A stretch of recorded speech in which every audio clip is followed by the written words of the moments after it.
Salut tout le monde, ici Mia David. Bienvenue sur ma chaîne dédiée aux vacances et aux voyages. Si vous adorez découvrir de nouveaux horizons et trouver des idées pour vos prochaines aventures, pensez à vous abonner. C'est parti! Bonjour à tous et bienvenue sur ma chaîne. Aujourd'hui, je vous emmène à la découverte d'un lieu fascinant, le Palais idéal de Haute-Rive. Cette œuvre incroyable, réalisée par un seul homme, Ferdinand Cheval, est un véritable chef-d'œuvre d'architecture naïve.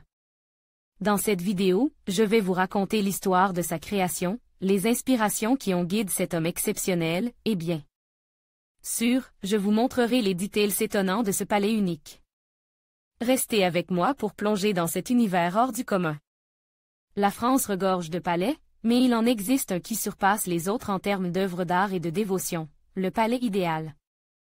Ferdinand Cheval, un facteur français n'ayant aucune formation architecturale ou artistique formelle, a passé 33 années de sa vie à façonner cette structure extraordinaire en cimentant ensemble des pierres aux formes étranges qu'il trouvait sur ses tournées.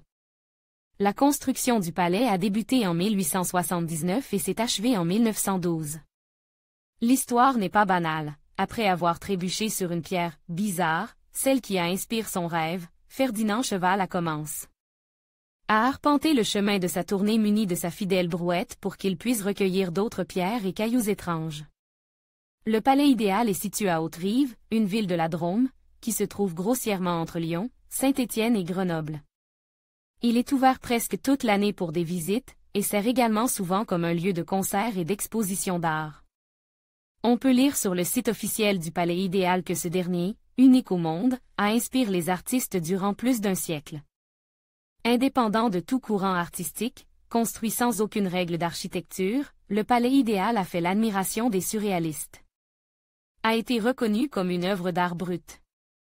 Il a été classé en 1969 monument historique par André Malraux, alors ministre de la Culture, au titre de l'art naïf.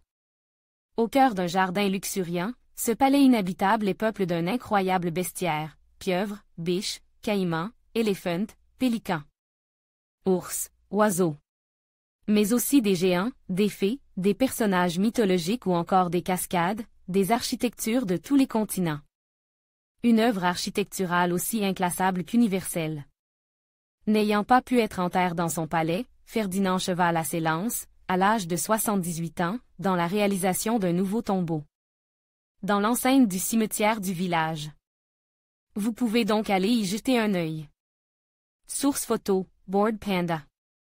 En conclusion, le palais idéal de Haute-Rive est un témoignage fascinant de la vision unique d'un homme, Ferdinand Cheval. Sa détermination et sa créativité ont donné vie à cette œuvre monumentale, qui continue d'émerveiller des milliers de visiteurs chaque année. Ce chef-d'œuvre, fruit d'un rêve personnel, nous rappelle que la passion et la persévérance peuvent transformer l'impossible en réalité. En visitant ce lieu, nous célébrons non seulement l'art brut, mais aussi l'esprit indomptable de ceux qui osent rêver grand. Merci de nous avoir accompagnés dans cette exploration de l'univers extraordinaire de le palais idéal.